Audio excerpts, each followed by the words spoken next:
Hi hello అందరికీ. ఈరోజైతే నేను నా స్టైల్‌లో ప్రాన్స్ బిర్యానీ ఎలా చేస్తున్నానో చూపిస్తున్నానండి.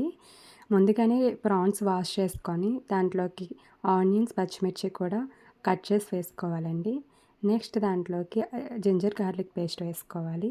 అలాగే కొంచెం పసుపు, కొంచెం కారం అండ్ గరం మసాలా, కొంచెం ఆయిల్, కొంచెం సాల్ట్ అండ్ కొంచెం లెమన్ కూడా వేసుకొని బాగా మిక్స్ చేసుకొని ఒక 1 అవర్ ఫ్రిడ్జ్‌లో మ్యారినేట్ చేయాలండి. అండ్ ఇందులోకి కొత్తిమీర, పుదీనా కూడా ఉంటే వేసుకోవచ్చండి. అండ్ ఆ టైంలో నా దగ్గర లేక నేను వేయలేదు.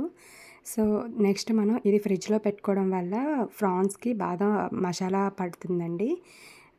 నెక్స్ట్ నెక్స్ట్ స్టవ్ ఆన్ చేసి ఒక బాండీ పెట్టుకున్నానండి. అది కొంచెం థిక్‌గా ఉండేలా చూసుకున్నాను. అండ్ దాంట్లోకి కొంచెం ఘీ అండ్ కొంచెం ఆయిల్ కూడా యాడ్ చేసుకున్నాను.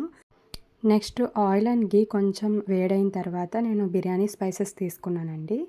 అండ్ నేను బిర్యానీ సామాన్లు కూడా కొంచెం తక్కువే తీసుకున్నానండి. ఎందుకంటే మరీ అంత స్పైసీ కాకుండా నార్మల్ స్పైసీలోనే ఉండాలి అని చెప్పి.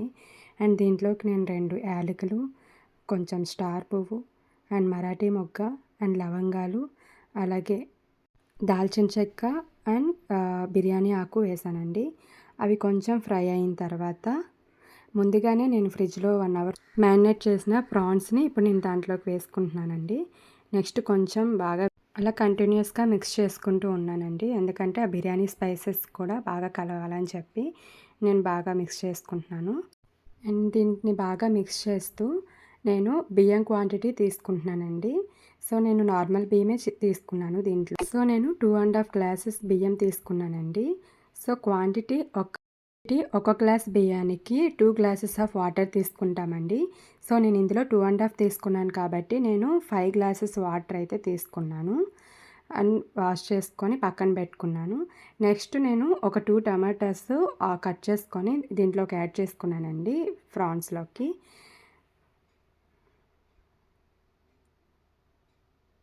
ఇక్కడ చెప్తున్నాను కదండీ క్వాంటిటీ. ఒక గ్లాస్‌కి 2 గ్లాసెస్ ఆఫ్ వాటర్ తీసుకున్నాను.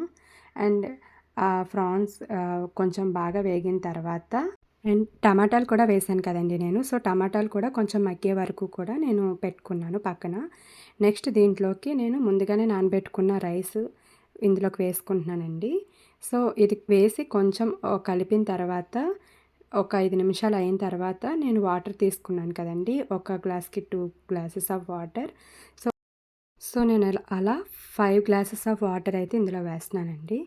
అండ్ నెక్స్ట్ ఇది బాగా కలుపుకొని మూత పెట్టుకొని అది బాగా ఉడికే వరకు మనం మధ్య మధ్యలో కలుపుకుంటూ ఉండాలండి. ఎందుకంటే బియ్యం అడుగంటకుండా మనం కలుపుకుంటూ ఉండడం వల్ల ఆ స్పైసెస్ అవి దానికి కరెక్ట్‌గా టేస్ట్ వస్తదండి. సో, ఆ బియ్యం అయితే ఉడికిపోయినాయి అండ్ బిర్యానీ కూడా మనకి thank you for watching this video. If you like it please subscribe my channel. Thank you.